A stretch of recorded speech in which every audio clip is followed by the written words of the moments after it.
طلعتي وجه جميل والشمس كبسمتي ظل ظليل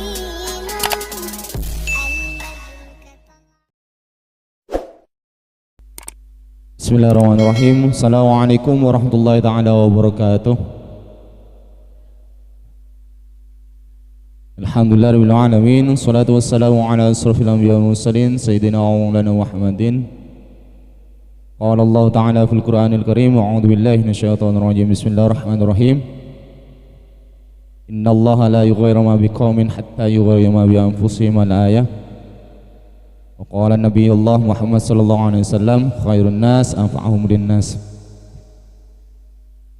Adik-adik yang berbahagia, yang saya hormati jajaran pengurus HMI Fakultas Tarbiyah YIN Madura, dan yang saya hormati pengurus Kohati HMI Fakultas Tarbiyah YIN Madura, serta yang saya banggakan adik-adik peserta seminar pada kesempatan kali ini. Pertama-tama mari kita panjatkan puja dan puji syukur kita kehadirat Allah Subhanahu wa taala yang telah melimpahkan rahmat dan hidayahnya kepada kita sehingga alhamdulillah kita mampu hadir dalam rangka mengentaskan kemiskinan pengetahuan, mampu hadir dalam rangka mengupgrade kemampuan kita dalam berpikir dan bertindak sehingga kualitas insan kita insya Allah dapat kita penuhi. Salatan wa salaman semoga tetap tercurah limpahkan kehadiran Nabi besar kita Muhammad sallallahu alaihi wasallam dengan kalimat Allahumma salli wa sallim ala sayyidina wa maulana Muhammad. Semoga selawat kita nyampe ke beliau baginda Nabi Muhammad SAW, dan di akhir hayat kita dan di akhirat kita tetap diakui sebagai pengikut beliau. Adik-adik yang berbahagia, ketika saya disodorkan tema ini, topik ini, awalnya saya bingung mau diberikan seperti apa. Cuman pada akhirnya saya menemukan bentuk, dan bentuk itu insya Allah match dengan tujuan HMI adik-adik. Tidak bermaksud untuk tidak disiplin waktu.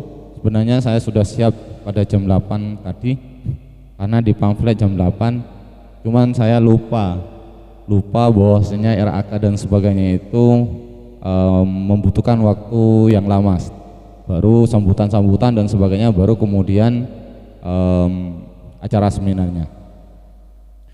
Ada yang berbahagia, pada topik kali ini seperti yang sudah disampaikan oleh moderator, saya ingin mengawali tentang kriteria dari atau sifat dari seorang mahasiswa Islam. Kalian sebagai salah satu mahasiswa yang ada di YIN Madura dan kemudian memiliki background keislaman, maka penting kiranya mengetahui bahwasanya di usia kalian ini adik-adik sekalian adalah masa-masa produktif, masa-masa yang kemudian mampu melahirkan banyak gagasan, banyak tindakan, banyak karya, banyak prestasi. Dan di usia muda yang seperti ini yang kemudian diharapkan mampu memberikan atau menorehkan atau bahkan menuliskan tinta emas adik-adik sekalian, karena itu berdasarkan pasal 1 ayat 1 Undang-Undang nomor 40 tahun 2019 dan kriteria usia produktif berdasarkan WHO. Kemudian selain itu adik-adik, mengapa kemudian di masa-masa kita kalian ini adalah masa-masa produktif? Karena kepekaan sosial, kepekaan dalam bertindak, berpikir itu mulai berkembang. mulai berkembang. Kalau adik-adik sekalian kemudian tidak merasakan perkembangan itu, maka mulailah dari sekarang adik-adik. Mulailah dari sekarang. Karena saya meyakini dan saya mengalami sendiri bahwasanya pada usia-usia adik-adik sekalian ini masa-masa di mana kemudian mampu untuk berinteraksi sosial dengan baik, mampu untuk melatih diri public speaking, mampu untuk mengekspresikan ide dalam bentuk tulisan, mampu untuk berkomunikasi entah pada tingkatan selevel adik-adik ataupun di atasnya ataupun di bawahnya. Oleh karenanya adik-adik penting kiranya adik-adik kemudian mengambil peran apa yang kemudian harus adik-adik ambil. Jangan pasif terhadap perubahan-perubahan yang ada, tapi responlah perubahan-perubahan yang terjadi pada diri adik-adik dan lingkungan adik-adik dengan perspektif yang berbeda. Jika kemudian adik-adik pasif hanya menerima saja, maka adik-adik akan menjadi konsumen, bukan produsen. Salah satu wawancara interview yang dilakukan oleh salah satu perusahaan yang pesat sekarang ini adalah Nest Daily. Dia mengutarakan bahwasanya di interview dia menginginkan orang-orang yang kecewa, benci terhadap sesuatu. Ketika ditanyakan kemudian dipaparkan oleh beliau, dia mengatakan, saya akan merekrut calon pegawai saya yang memiliki kecewaan terhadap bentuk atau sistem kehidupan yang ada di sekelilingnya atau di kepemerintahan.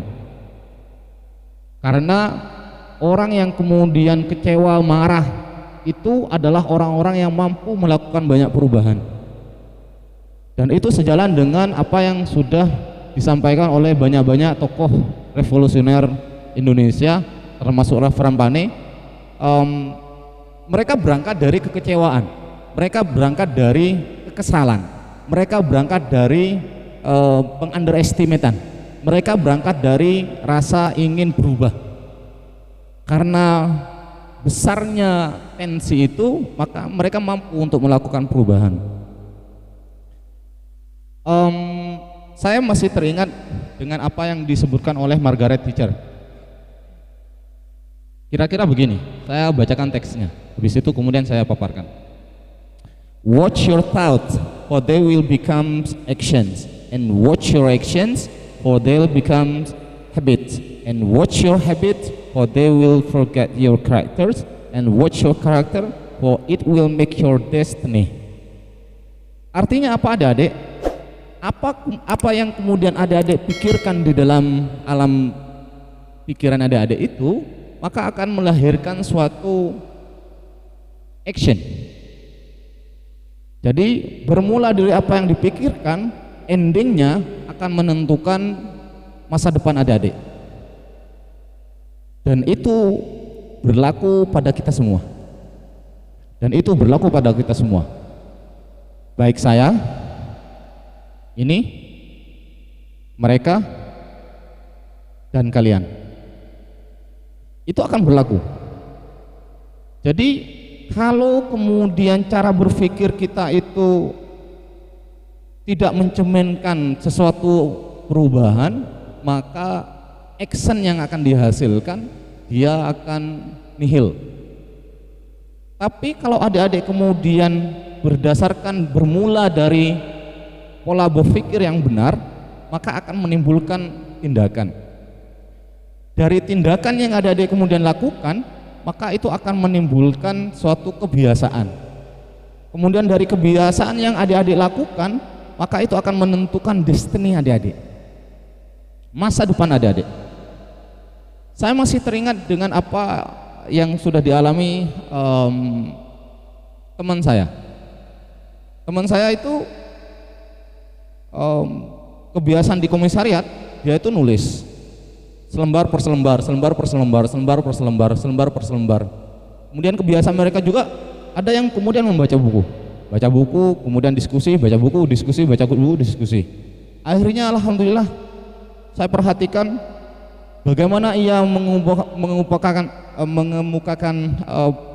ide, mengemukakan ketidaksenangan, mengemukakan pendapat, kemudian bertarung dalam diskusi.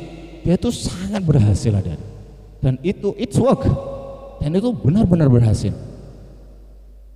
Di penelitian, beberapa penelitian, saya kutip salah satu penelitian, untuk membentuk suatu habit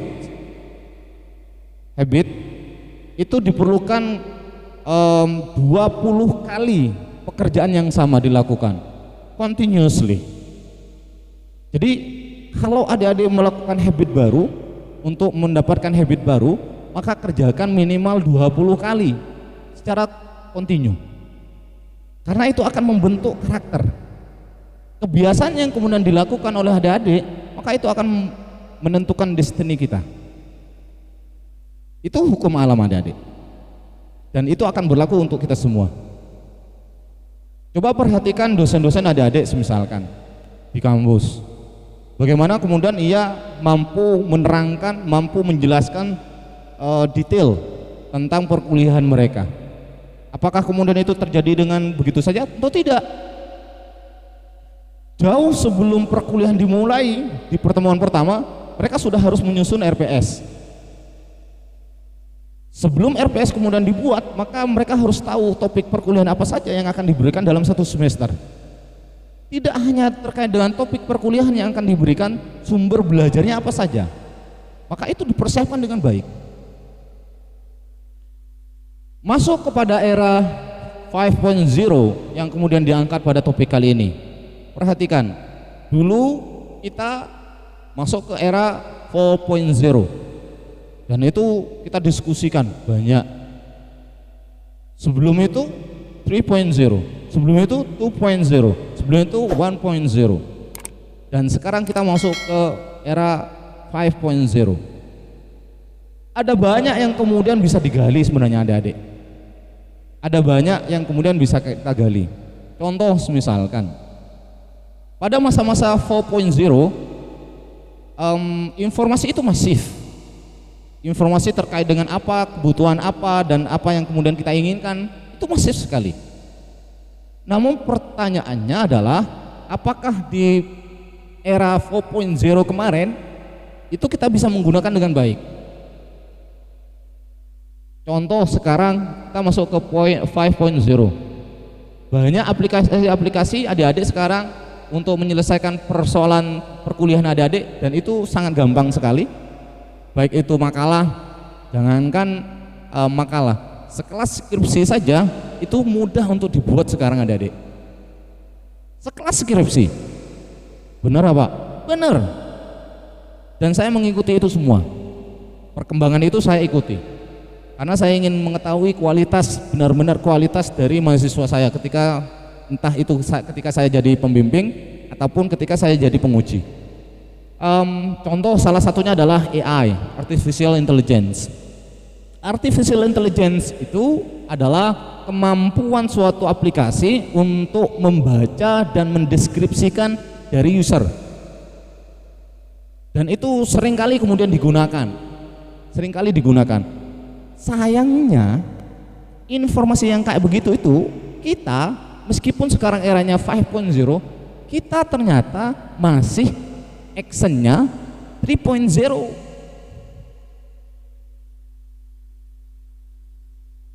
Betapa kemudian ada kesenjangan yang jauh, betapa kemudian kita tidak bisa memanfaatkan era yang serba digital, betapa kemudian kita menyia-nyiakan segala kemudahan yang ada. Kenapa kemudian kita bisa menyia-nyiakan itu? Banyak faktor.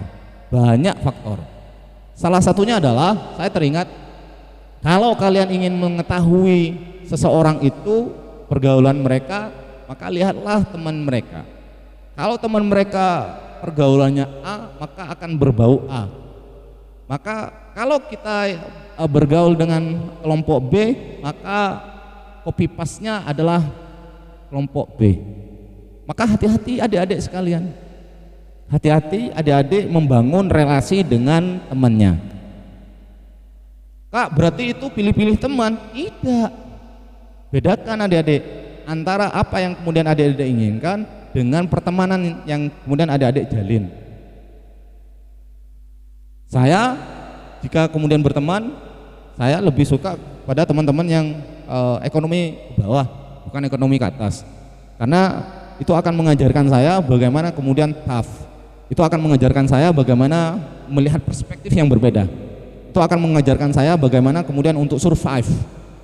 Meskipun misalkan saya dalam posisi menengah ke atas, tapi saya lebih suka yang menengah ke bawah kalau berteman.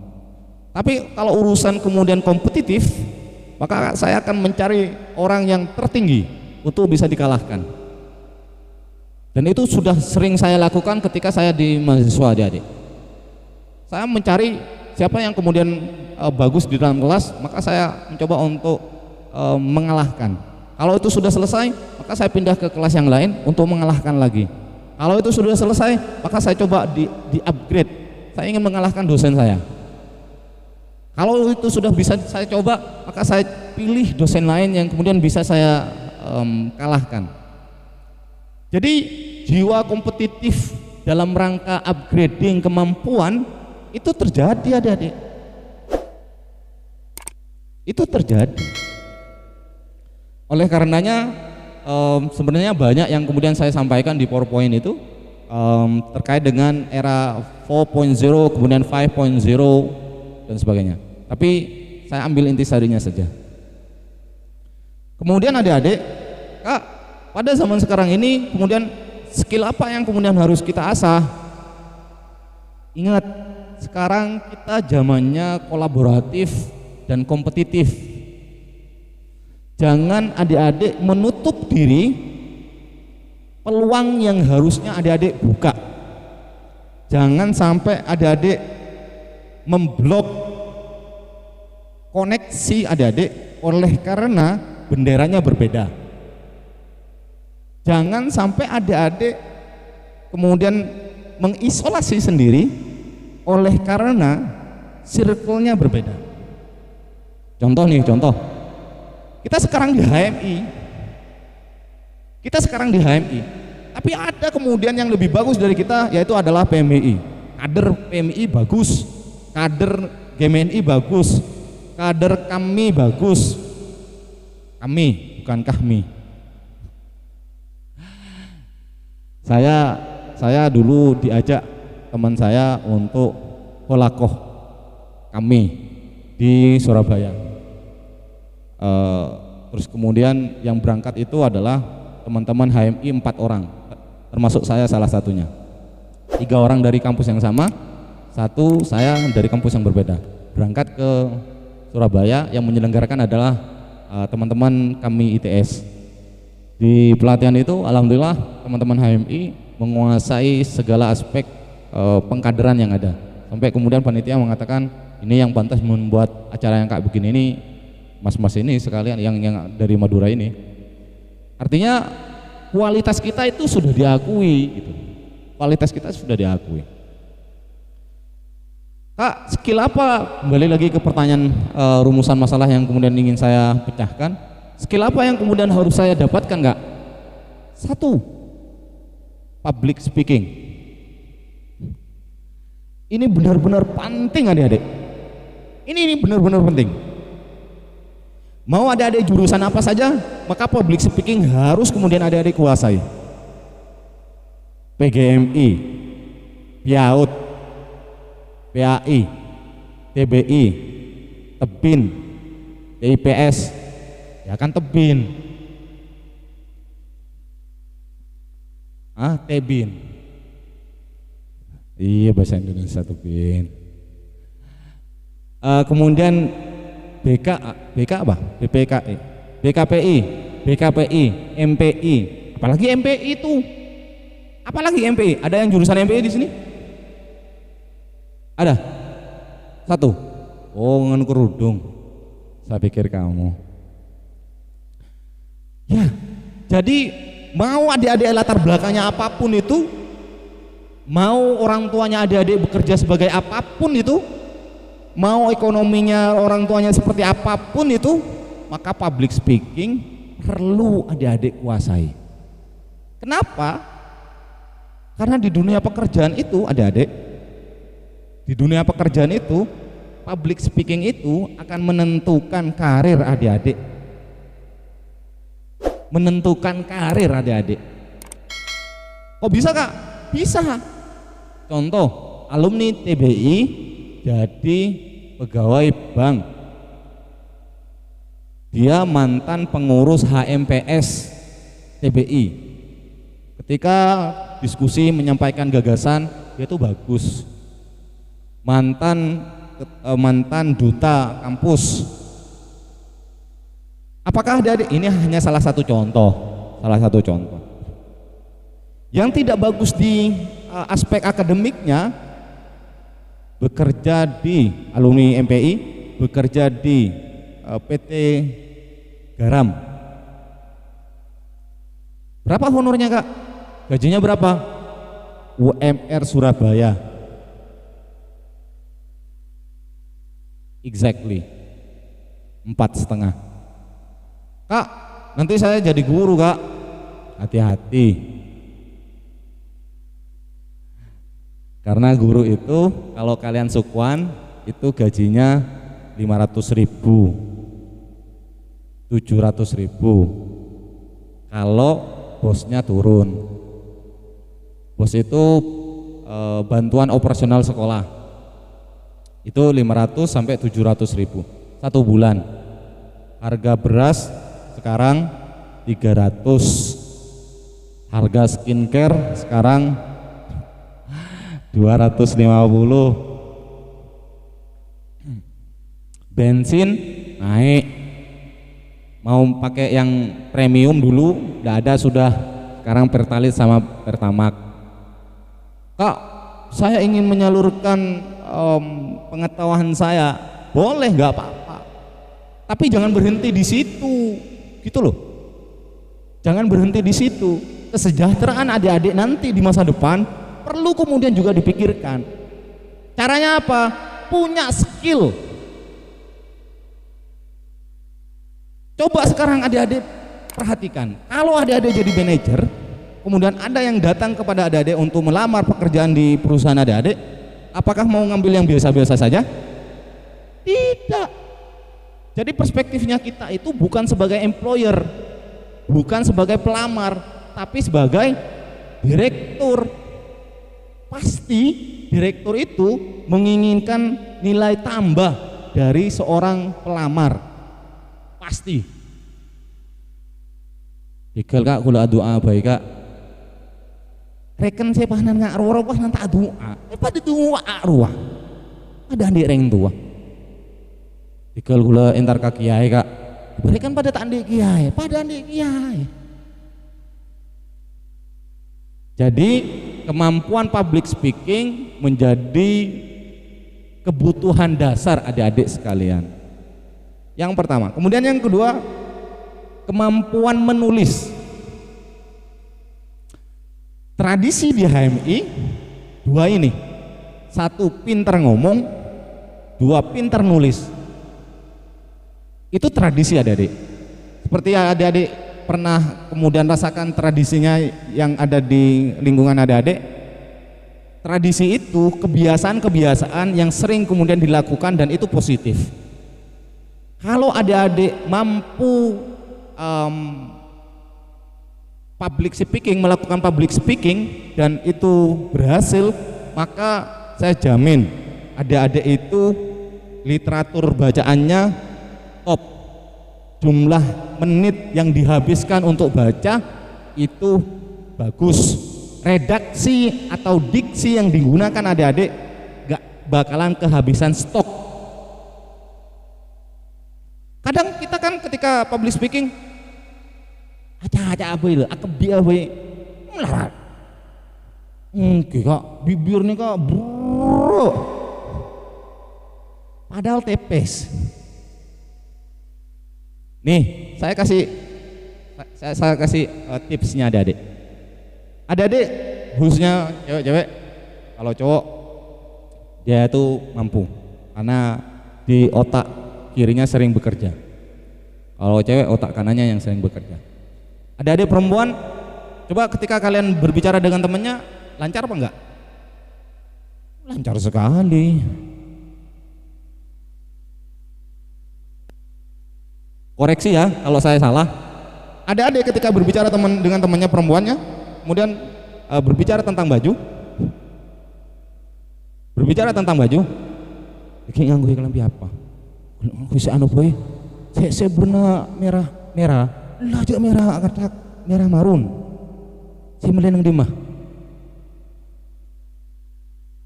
Diskonnya berempat. Merek apa? Ada perempuan itu lebih detail kalau ngomong. Dan penelitian mengatakan dalam bercakap mengeluarkan pendapat itu perempuan 10 kali lipat mampu menelurkan banyak kata daripada laki-laki.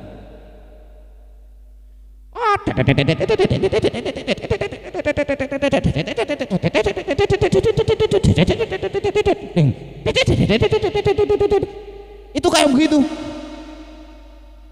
Saya jurusan bahasa adik-adik dan saya cowok. Kalau cowok perspektifnya dulu mau banyak benta so ngareng bini kan. Colok bini. Tapi saya menafikan itu karena saya ingin menggapai impian saya. Public speaking dan bisa pakai bahasa Inggris lancar. Oleh karenanya kemudian saya targetnya rival saya perempuan.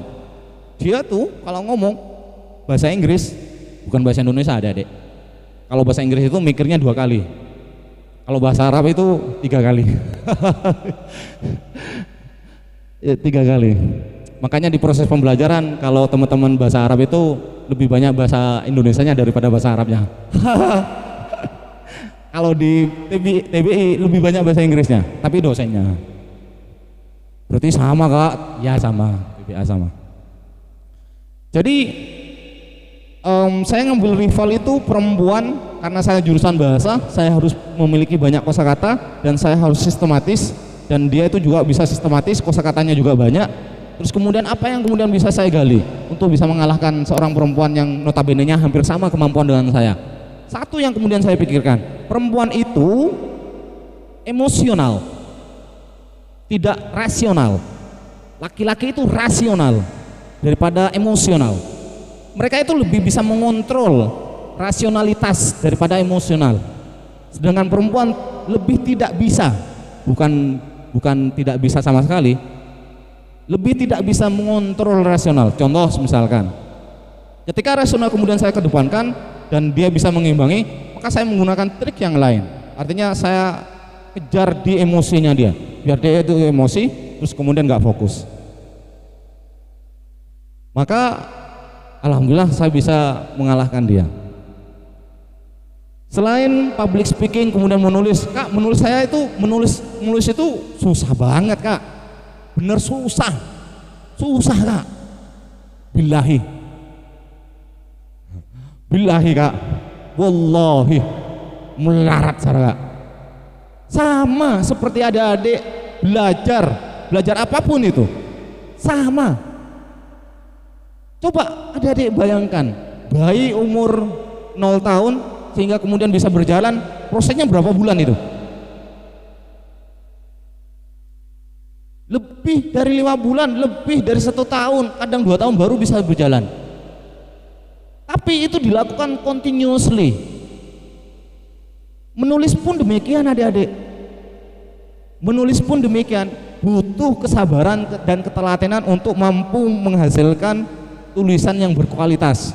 Jadi mulai dari kayak sekarang nih, kalian nuliskan materi seminar, resume seminar sendiri, tidak usah dipaksa. Resume seminar, apa yang kemudian dikatakan kayak begitu. Tulis aja, tulisan bebas. Oh gini. Ada event lain, adik-adik datang ke konser, kemudian adik-adik menceritakan konser, situasi konser itu seperti apa dan kualitas singernya seperti apa, bandnya seperti apa, dideskripsikan aja. Maka kalau sudah terbiasa, seolah-olah ngetik itu adik-adik sekalian seperti berbicara. Larat kak. Ijek panan ben tak tuman ngetik. Tin beda tugas makalah. Tangnya mah lo. Ya, tangnya mah. Tangnya mah. Sabe. Apa? Ben butuh apa? Butuh apa? Anu ya kok butuh kan tenang kok saya melihatin kertas. Tidak bisa. Jadi kemampuan public speaking dan menulis itu memang berkelanjutan, bukan selesai pada waktu itu. Next, berpikir kreatif, out of the box. Yang terpenting tidak menyalahi aturan syariat dan negara, selesai. Ya toh? Masing-masing kita dianugerahi oleh Allah otak kanan dan otak kiri. Nih sama nih, bentuknya sama, fungsinya sama. Yang berbeda apa? Cara bekerja otak ini dan input di otak ini. Itu perbedaannya adik-adik. Tidak ada yang lain. Tidak ada yang lain. Adik-adik dengan saya perbedaannya bukan umur. Umur ya tuan kok bakun. Tapi kan kok bisa abin nih. Boleh. Jadi perbedaan. Kasihan lah kak, katanya yang cowok-cowok, kasihan lah kak, saya kan masih belum. Salah anda. Oke, jadi adik-adik sekalian, perbedaan kita itu kalian saya, kalian dan teman kalian dan orang lain itu adalah input dan cara bekerja otaknya. Semakin adik-adik memanasi atau menghidupkan cara berpikir, maka semakin adik-adik terasah untuk mampu berpikir 2 kali atau 3 kali lebih daripada temannya. Tidakkah adik-adik pengen punya teman yang kemudian adik-adik kan pasti suka dengan teman yang pintar, kemudian berpikir kreatif, kemudian ngomongnya lancar, seneng nggak? Hah? Cowoknya seneng nggak punya teman kayak begitu? Seneng. Ceweknya? Seneng. Kenapa kok bukan adik-adik sendiri? Kalau adik-adik sendiri merasakan senang berteman dengan mereka, mengapa bukan adik-adik sendiri? Kita beban dari lembek ke di rumah. Coba anu ayang anu WA lagi sudah makan. Lagi di mana? Arah apa? Ya romantisme itu ya boleh lah, boleh, tapi jangan berlebihan, Berpegangan tangan kak, kita boleh. Tapi kan tak ketemu kak, kan berarti oleh. Tidak boleh. Oke, jadi banyak kemampuan yang kemudian adik-adik bisa gali. Dari semua yang kemudian kita perbincangkan itu di slide itu lebih lengkap adik-adik. Jadi apa tujuannya, arah perjuangan kita apa? Mewujudkan visi HMI. Apa itu? Masih ingat tujuan HMI? Apa? Terwujudnya insan akademis, pencipta, pengabdi, bernafaskan Islam. Wah pinter, hafal semuanya. Tepuk tangan untuk kalian semuanya. Nih, untuk pengurus yang baru nih. Jadi tujuan HMI itu menjadi landasan, fondasi kalian untuk membuat program kerja. Bukan malah copy paste dari kepengurusan sebelumnya, bukan. Tapi tujuannya itu menjadi landasan bagaimana program kerja itu akan dilaksanakan. Insan akademis kan pun beda kampus, beda kampus kapi. Kedalaman perguruan tinggi itu ada di kampus. Kita itu HMI itu, organisasi kemahasiswaan itu adalah miniatur kampus. Indonesia, miniatur Indonesianya ada di mana? Di kampus. HMI, organisasi kemahasiswaan, adalah miniatur dari di kampus. Jadi penting adik-adik kemudian paham, oh terbitnya insan akademis, oh saya berarti harus pintar nih pada aspek akademisnya. Oh pengabdi, mengabdikan diri. Bagaimana adik-adik bisa melangkah menjadi insan pengabdi kalau di insan akademisnya nggak mampu? Maksudnya Kak, mau mengabdi itu ada ilmunya adik-adik. Nggak bisa kemudian adik-adik bisa mengabdi tanpa didasari keilmuan. Kacau tuh. Contoh misalkan teknik sipil, adik-adik jurusan teknik sipil, kemudian ingin mengkonstruk bangunan, nggak punya ilmunya, runtuh dia tuh. Kampus kita YN akan menuju UIN. Kalau sudah mau menuju UIN, maka fakultas-fakultas lain umum akan masuk ke kampus kita. Sekarang di Tarbiyah sudah ada jurusan matematika dan IPA. Jurusan matematika dan IPA. Jurusan-jurusan yang lain yang terkait dengan eksakta dan kesehatan maka akan bermunculan. Kalau kemudian adik-adik nggak mampu secara akademis, maka automatically adik-adik belum mampu untuk mengabdikan diri. Akademis, pengabdi. Kemudian yang ketiga, pencipta. Gak mampu kalau kemudian adik-adik nggak bisa berpikir kreatif. Yang diridhoi oleh Allah. Nah itu berdasarkan dengan agama Islam. Jadi banyak yang kemudian cara-cara culas sehingga kemudian itu tidak diridhoi oleh Allah.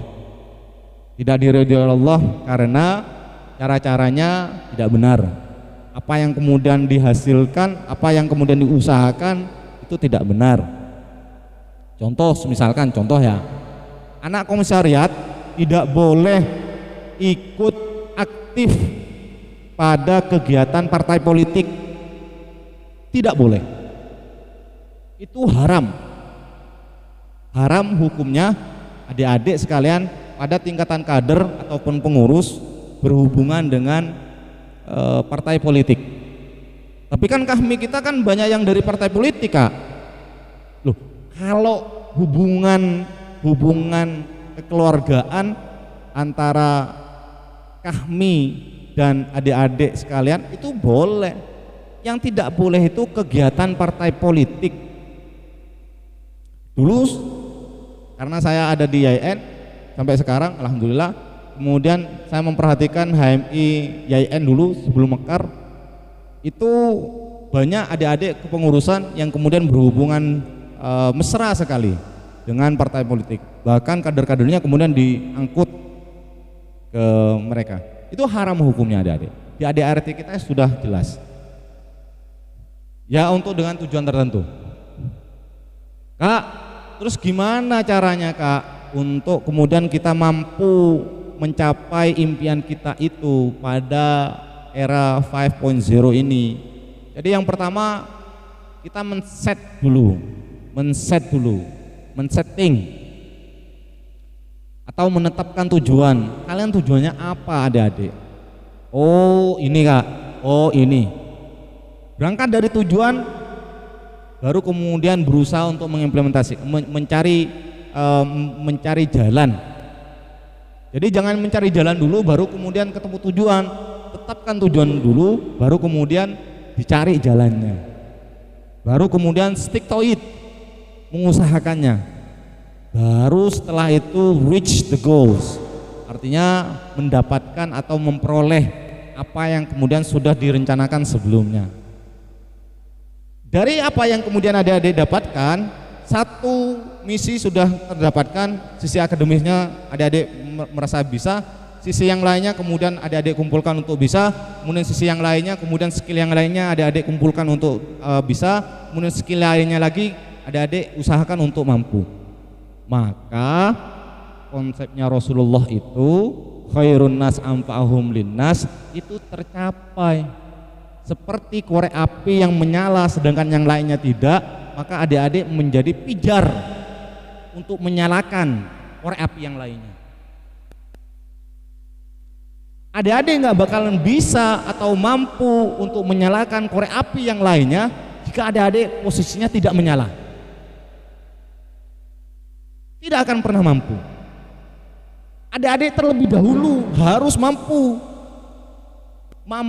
menyalakan semua potensi yang kemudian adik-adik miliki, dan itu di-spread, disebar. Maka ketika adik-adik mampu nyala terang, maka adik-adik mampu menghidupkan yang lainnya. Jadi kayak begitu adik-adik. Buya Hamka mengatakan di slide saya, jangan pernah takut gagal. Jangan pernah takut gagal. Karena orang yang tidak pernah gagal hanyalah orang yang tidak pernah melangkah. Teman saya di kampus sebelah mengatakan, saya ingin menghabiskan stok kegagalan saya agar kemudian saya dapat memetik keberhasilan saya. Tokoh sepak bola mengatakan, mantan manajer sepak bola mengatakan, dalam sepak bola pasti ada kekalahan. Namun dari kekalahan itu mampu melecut atau membuat fondasi untuk kemenangan-kemenangan berikutnya. Artinya apa adik-adik? Jangan pernah kemudian berhenti ketika adik-adik lagi down atau semangat berlebihan sehingga kemudian bensinnya habis tengah jalan kemudian berhenti. Jangan, karena di surat At-Taubah ayat 41 Allah menyatakan, berangkatlah kamu baik dalam keadaan merasa ringan ataupun merasa berat. Kita suruh berangkat adik-adik, meskipun dalam keadaan ringan ataupun berat, dan berjihadlah dengan harta dan dirimu di jalan Allah. Kita tidak akan pernah mampu berjihad kalau diri kita belum selesai. Selesaikan dulu, baru kemudian step to another steps. Yang demikian itu adalah lebih baik bagi dirimu jika kamu mengetahui. Ingat, poin dari ayat ini adalah kita disuruh untuk terus melangkah, baik itu dalam keadaan ringan ataupun dalam keadaan berat. Headlightnya, kalau saya bisa memberikan headlight, berarti itu headlightnya. Terakhir, buat adik-adik sekalian, saya tetap meyakini kualitas HMI Fakultas Tarbiyah YAIN Madura mampu memberikan secercah harapan bagi komisariat-komisariat yang lainnya. Tepuk tangan untuk kalian semua.